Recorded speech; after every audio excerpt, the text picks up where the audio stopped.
we are here filming a podcast in the Museum of Ice Cream, interviewing higher ed professionals who are awesome and sponsored by a fortune cookie company. So life is a fever dream. But we are here because of OpenFortune, and OpenFortune is the media arm of the fortune cookie. So what does that mean? They were able to make relationships with over 47,000 restaurants and all the producers and the distributors of your fortune cookie that goes to your mom and pop Chinese spot. These things are magical. They tell the future, and brands have been working with OpenFortune like ZipRecruiter, Chime, Duolingo, Illinois State, Northern Arizona University, and many others. So thanks OpenFortune for making this possible, and yeah, excited for a good recording. Let's go. All right, let's go. Let's do it. That was a little like, let's go. Jesus. I wasn't believing it. Hey everybody, and welcome back to How the Fuck Did You Get That Job, where we dive into the captivating career paths of exceptional professionals, and where I, your host, am all about uncovering the how and why behind their stories. So today we are joined by Juliet Hidalgo, a communications and marketing expert whose career spans several prestigious educational institutions. Juliet's academic and professional journey have both roots in California. She started out at Cal State Poly University in Pomona, laying the foundation for her future endeavors. Juliet's career began in the world of academia as a recruiter at Claremont Graduate University. She then brought her talents to Cal Poly Pomona, serving as a communications and events specialist for 3 years. Her skills and strategic approach to communications led her to Cal State University Long Beach, where she became a senior communications strategist for academic affairs. Continuing her ascent, Juliet took on the role of Director of Executive Communications at Cal State Fullerton, further owning her expertise in higher education communications. Now, she's at the helm of communications and marketing for the Los Angeles Community College District as their Director of Marketing, orchestrating their outreach and branding efforts. So, Juliet, how the fuck did you get that job? That's a great question. Yeah. So let's go all the way back. All the way back. Yeah. Bring me back. What did you want to be when you grew up? So I would go back to when I was in college, and I think that I went to Cal Poly Pomona. That was where I went to school. I had no idea about higher education. I was first generation. My mom's from Mexico, so even first, just in the States. And I think I had no idea about higher education. And I think I walked on the college campus, and I had no idea how college worked, what to do. What made you want to go to school then? It was close to my home. Cool. That was honestly the biggest, closer than any other community college. It was just the closest school to in my general, house. Like college in general? College in general was just close to my house. You get something to do nearby? It was nearby. Yeah. And I thought, I'm just going to keep going, and my friends are going to college, I'm just going to go to college. That was it. And I was actually started off as an English major, and I would have been the worst English major on the planet had I continued in that career. Why do you think? You have to really digest and figure out and analyze poetry and literature, and I was dying. It was terrible. But my friend said, hey, you like to talk. You should go into communications. And that's legitimately how I picked my major. There you go. I did not pick it on any other, didn't talk to anybody. Give her a shout out. My friend Linda Apodaca. Yeah, there you back go. in the day. She's like, you should go into communications. And I kind of like took the classes, and I didn't know what I was doing, and I still did not know what I was doing. Yeah. I was, like I said, I had to put myself through school. So I worked full time, and then went to school full time. So where were you working? So I worked, I was working at Nordstrom. I worked as a store manager at Express. I was a store manager of Gap. I was, worked at Olive Garden. Retail. I did everything, yeah. And so my days off were when we had like a power outage at our campus, or I never had a day off. So I was working Monday, Wednesday, Friday, Saturday, Sunday, and Tuesday, Thursday I went to school. Wow. All day to So put myself through school. What were those years like for you? I mean, that's all that I knew. I just knew that I wanted to get a degree. Like once I started it, I think my personality type's I'm just gonna keep going on and just push through, because I wanted to get a degree. And first time in my family to get a degree, and I just wanted to continue on. So I got my degree, and then I ended up working into advertising agencies, which was absolutely and totally insane. But I feel like it's like you go from, that's where I feel like you really learn how to do PR and how to do advertising and you kind of go into the deep end of crazy. And what was the expectation of reality of you going into the agency work? I think for me, like what I wanted to learn from it, So I think I wanted to learn, I think I wanted to go in, I had no idea what I was doing. I mean, honestly, you go into it, and I think when you get a degree in communications, and then when you actually work in the field, you realize I really don't know what I'm doing. So I walked into the agency world and had to just learn on the fly how to do it. And I remember no one's holding your hand, no one's telling you how to do it, you just have to go and learn. And I had to learn, so I had 4 clients, and I was in a client representation, just working with the different clients, and it was absolutely crazy. Because you not only have to work with the clients, you also have to get new business coming in all the time. So new clients were during the day. So you're on both sides? Yeah, so you get clients in during the day, you work with your clients, and then at nighttime you work on RFPs and different proposals. And what clients were you working on? So that agency I was working with, Caltrans, which is our California Transportation. I know Caltrans, yeah. And McDonald's was one of the California State Lottery was another one. And I worked on movie sets. So you're doing a lot. Crazy, yes, it was crazy. What was the biggest thing you learned from that experience? I think I learned how to manage time, and I think it's like you have to learn to,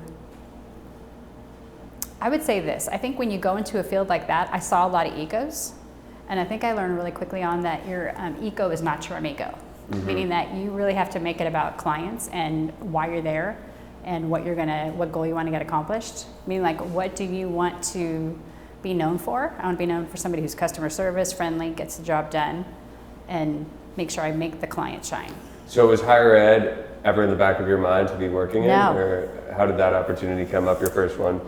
So like I said, I worked for agencies, and then I started having kids, and so I took a pause and then I just did client work at home when my kids were younger, and then I wanted to go back to work when my kids were smaller, and I had a friend that was like, you need to come work with me at the Claremont colleges, you need to come and work with me, I think you'd be good. So I just started working in the higher education space. I loved it, but I realized my student population, I wanted to work with students like me that were first generation who didn't know what the heck they were doing. And what was the student body like there? Well, at the Claremont colleges, it's like the Ivy League West. Is it a private school? Private school, very hard to get into, amazing students, but they were gonna do fine. No matter what? I wanted to go where students were like me, who first generation, didn't know what they were doing, who walked on a college campus and had no idea what they were doing. That's who I wanted to market to, and who I wanted to work for, and who I wanted to help. And so when did you realize that? Like immediately when you were walking into that university? Oh, yeah, it was right away. Yeah. So, well, and I think everybody has to know what they like to do. Sure. And so I ended up going into got a job at Cal Poly Pomona, and I just fell in love with the students there and the mission and what we're trying to get, What stories from there really stood out to you from the student body? I would say one student came, he would drive in from LA. He would take about a 2-hour trek just to get into Cal Poly Pomona to get his degree. And he's actually now going at Johns Hopkins University he's amazing. And so I just to watch him take 2 hours on a bus, he took 3 different buses to get to Cal Poly Pomona to get it was a College of Science, just to get his education and to go back because he could afford it. And I think a lot of times too, it's like they wanted to, the Cal State University system has a very small class size. It's a 23 students to 1 faculty ratio. I think people don't realize that. He really needed that handheld people. And just the way we wrap around students and helping them, figure out their mission and just to figure out how they're gonna get their degree. And when you're bouncing, like you've held roles at a lot of different universities and colleges, what are like some of the main things that you're looking for, not even just about the student body, but the way that the marketing is done there and behind the scenes? I feel like it's all much the same. But you got to scale up. I think you run into the same barrier. In higher education, I think anybody in higher education is all about the mission. Most people who go into higher education, they want to help students. That's the mission. That's going to be, that's kind of the core with all of us. I think the difference is that you have to embrace and love, which I sound crazy saying that, you have to embrace and love almost bureaucracy in a way. You have to learn to work within it, and you have to understand why it's there, and you have to understand that you can use it to help you. And so I think a lot of times when you do any marketing or any type of advertising or any PR, and this has been all across the board, you have to understand and embrace bureaucracy and getting around roadblocks and figure out ways to kind of maneuver through it. And I think also too, no one's going to help you do your job. You have to step up and there's no one training you. I feel like a lot of times other roles, They train you on how to do things. Like if I'm going to go work in financial aid, I got someone teaching me how to do financial aid. Legal or whatever it is. Or whatever it is, yeah. If you go into any like PR advertising role, there's no one hand-holding you, telling you how to do your job. So would you say most of it was just like self-taught versus a mentor, or a combination of both? I think you have to have both. I think for me, I see the world in possibilities. I see the world in what could be. Like I see where we are right now and I see where we want to go. And I think that's how I've always seen the world, which I think is my greatest strength, but my greatest weakness at the same time. Because if you see the world in possibilities, it means you're not content with where you are right there. And so I think for me, I've always had to learn, like, it's okay to want more and to keep going, but at the same time, I got to be content where we're at right now. It's tough too, because it's also, you know, work-life balance, as well as like making sure you're being present while pushing boundaries on the status quo. I deal with the same thing. And working in marketing and communications, etc. Right. So you worked for, like I was saying, many different universities, some public, some private. What are some of the biggest challenges working for a public school versus one that is private? I would say private institutions, I mean, I worked at the one. Private institutions, everybody has bureaucracy. Everybody's got issues, everybody's got struggles. I think that how they get funded is differently. So if you work for private, like you have your donors and you have other stakeholders that are weighing in and kind of helping you make decisions. When you go to private, it's more just the rules and the bureaucracy that kind of drive everything. So I think you get some and you take some. So, but I think that I went from Cal Poly Pomona, and then my boss ended up becoming a provost at Cal State Long Beach, and then he asked me to come with him. So that's how I went to Cal State Long Beach. And what about their mission and like his leadership style really drew you in? He's one of the most fantastic human beings on the planet. So he's from South Africa, and has a husband, and they've been together for 20 years. He's amazing, but he leads by, he looks at you and he sees you. Like when you look at him, he sees you and he knows you, and no one else in the room is more important than the person in front of him. And I just think as a leader, that's the people. There's not many people like that. No, because you're around, he's looking right at you and he sees you. And I feel like I would say you can get fired by him and you'd walk away being like, we're friends. Like that's people like that are just a dime a dozen. Magical. Yeah, right. That's unbelievable. So what did you learn from him and your experience working there? Just that, like whoever's in front of you, they want to be seen, they want to be heard, they want to feel like they matter, and that you're there for them. A big theme that I've heard of, and similar to it touches on this, and after interviewing 13, 14 other higher ed professionals, is that listening is a big part of your job. How much do you listen, and how do you bring that skill set into what you're doing today? So I'd say right now it's obviously we're huge. We have, like I said, 210,000 students, and we have 9 campuses, and we have a lot of stakeholders. I work a lot with elected officials, and our trustees are elected, and I have the chancellor who's amazing, and I have, just the different, each campus has their own communications person. And so I have to listen to, and everybody's different, not one size fits all. And so I have to really listen to what the needs are for that campus, what they're going through. And how do I incorporate that into a larger picture? So like right now we're running a new marketing kind of huge RFP. And so I have to look at what do we need district-wide that matches everybody and figure out ways to sort of customer service them. So I take it, when you work for a district, it's not like this. You're not top heavy, you're underneath them. It's servant leadership and helping them. Absolutely. I want them to shine. Because if our campuses shine, then we're doing our job. And when you take this job where you're currently at as the VP of Marketing for LA Community Colleges, what about that challenge really spoke to you? Just when I started to take the job? Yeah.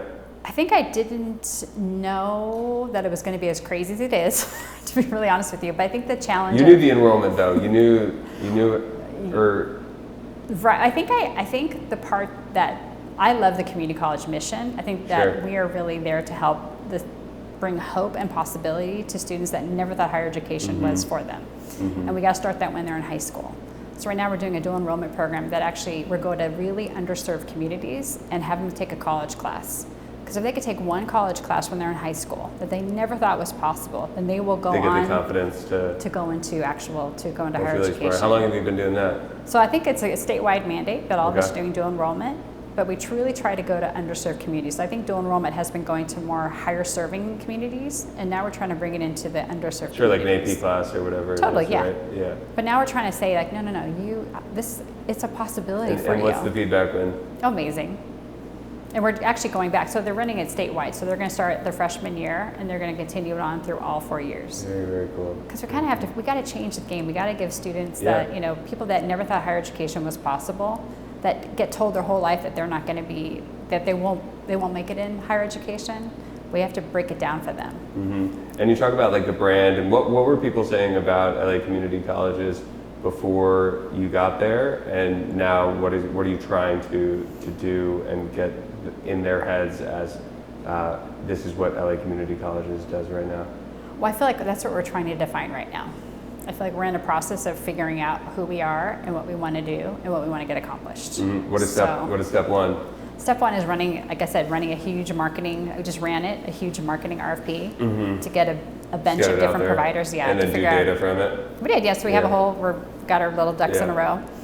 But I think it's at the same time, it's like, really, are we customer serving our students that need it? Are we really reaching and targeting students in our communities? Because it's Los Angeles, like we have one of the largest. It's one of the largest regions ever, right? But are we targeting students? Do students know that we have free education, that they can go to our community colleges for 2 years for free if they qualify? Do they know that once a student gets on campus, do they know that we have wraparound services for them? We have mental health resources. We have food banks for them. We have free transportation for them. That we're actually looking into student housing. Do they know that all these things are possible for them beyond just them just getting an education? That we're really trying to, if there's a barrier that they have, we're trying to help alleviate their barriers. Because it's a social justice issue. Like if you really think about it, like it's helping students, helping them, achieve different socioeconomic. Like if they, that one saying, if you change a student's life, you change the family's life. You change a family's life, you change a community. Change a community, you change the whole entire region. And that's, in LA, we need that right now. Yeah, absolutely. I love your mission, and also it sounds like you're almost educating about the education, like educate people about the education, and then the rest will fall down. In order to do that though, like it does take a village. It doesn't take just Juliet and one director of marketing, right? How do you how do you find those people, and what are you looking for those people to be direct reports below you, and how do you lead? Well, I think you have to be a servant leader. You have to think, you cannot think like, I never think like I'm top heavy. I want to make sure that everybody's like, we're side to side, that I am like, we're on the same level. That's really important to me. But I need people who are innovative, who think independently, who are willing to kind of push the envelope, who are willing to see, what's possible. Because I think we get stuck in status quo, and we get to think, I get told all the time, like, it's never been done that way, which is almost like, that's my favorite answer. When people tell me it's never been done before, I'm like, let's go. Or if they tell me no, I feel like that may be a yes with more evidence that I need to kind of give them, but Absolutely. And so you touched on being a mother as well. What has that taught you in just your life and how you live every day? So, I have 2 kids, and my last 2 were twins. And I always feel like that's like guerrilla boot camp. So I have 4. 4. Yeah. And when you have twins, it's like guerrilla boot camp for crazy. It's absolutely insane. So I think I've learned to do a lot at one time and to really plan ahead. I definitely think I'm a front loader, like information, like I like to figure out ways to make my life easier down the road. So if I'm like the night before, I kind of get all my ducks in a row. Huge prep. And I think when you have twins, you kind of have to be that way to kind of manage the chaos in life.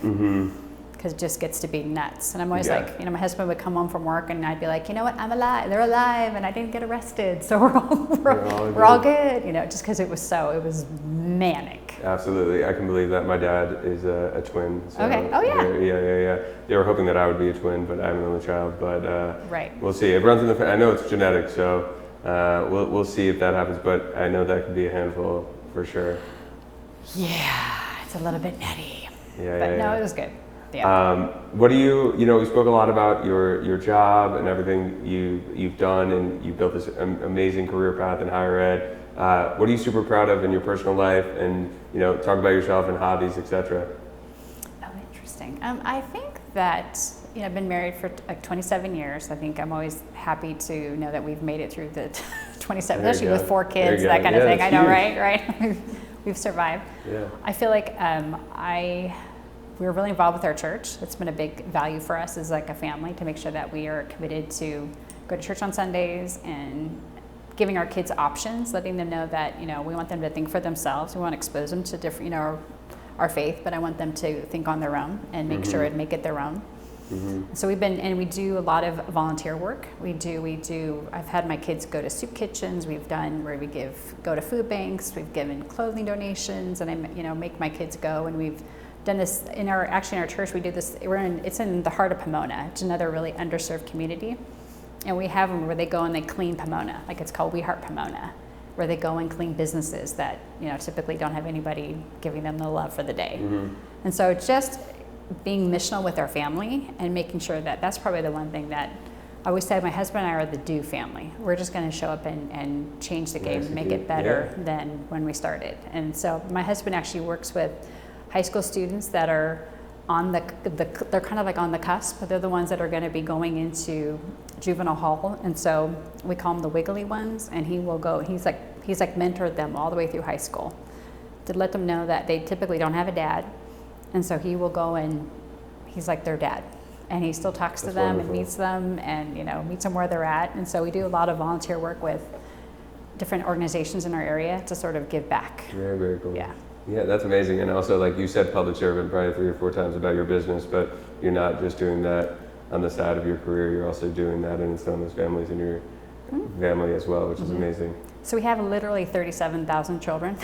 We have a lot of, I feel like there's a verse in the Bible that talks about opening your tents. Like, you talk about your tent and having the walls. And a lot of times they talk about taking your tent walls off and just expanding it. And that's how I feel like our family is. Like, we will cover you, but we have no walls. We have because everybody's invited to be a part of our family. There you go. That sounds so clear and nice. And I love that. What is, next for you? What is, the next 10 years look like for you, in your mind at least? Oh, I don't know. I feel like I want to go where I can go make a difference. Like, I think any job that I've ever had, I want to make sure that this is where the job is right now, and if I come in, this is where I want to take it. And I feel like that's where I would tell anybody who's getting into their job, this is where the company is right now, but you coming in, what are you going to do to make it to this? And I feel like that's where I want to go and make sure that I could. And when that doesn't happen anymore, I feel like my job is done, then I want to move on. Yeah, always providing value. There you go. Well, let's enter the quick question round and wrap it up. That was awesome. Well, thank you. Yeah. Well, thank you.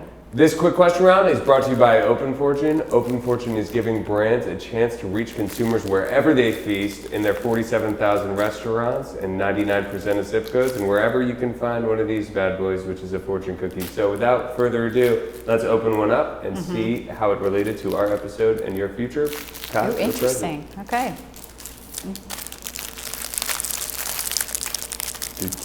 Fun. I get it open. All right. Do you open your fortune cookies when you get them? Yes. There you go. What does yours say? Keep moving toward your dreams. I think that's on brand. Yeah. San Jack. San Jack? I also got a San Jack one. Didn't plan that, honestly. I swear to God. It was, yeah. Your positive attitude will attract success. Ooh, what's that? Yeah. Wow. Yeah, San Jack. Changing impossible to I'm possible. Okay, let's get into it. Here we go. First, so the point of the lightning round, just say first thing that comes to mind, all right? Person you'd most want to sit down to dinner with. Jesus. There you go, that's a good one. Favorite city in the world? Wherever my family is. Is it okay to sleep with socks on? No. Favorite rom-com? Ooh, An Affair to Remember. Is Santa real? Sometimes. Sometimes. In 40 years, what will people be nostalgic for? A life without smartphones. That's coming soon, I think. I saw that AI thing. What's the worst advice you've ever been given? Be mean. In one sentence, how do you sum up the internet? Undefined. One thing people don't understand about working in higher ed is? It's complicated. One thing people don't understand about having twins is? That's actually fun. One thing people don't understand about having 4 kids is? That it's insane. It's so insane. And in 2033, 10 years from now, where can we catch you? Oh, undefined. Undefined. Leave Yeah. it up Yeah. to the universe. All right. Well, thank you so much You're for joining welcome. us. That was awesome. I hope you had fun. It was fun. It was fun. Did you have fun? Yeah, I had a blast. That was great. You brought Okay. the energy, so I Okay. appreciate it.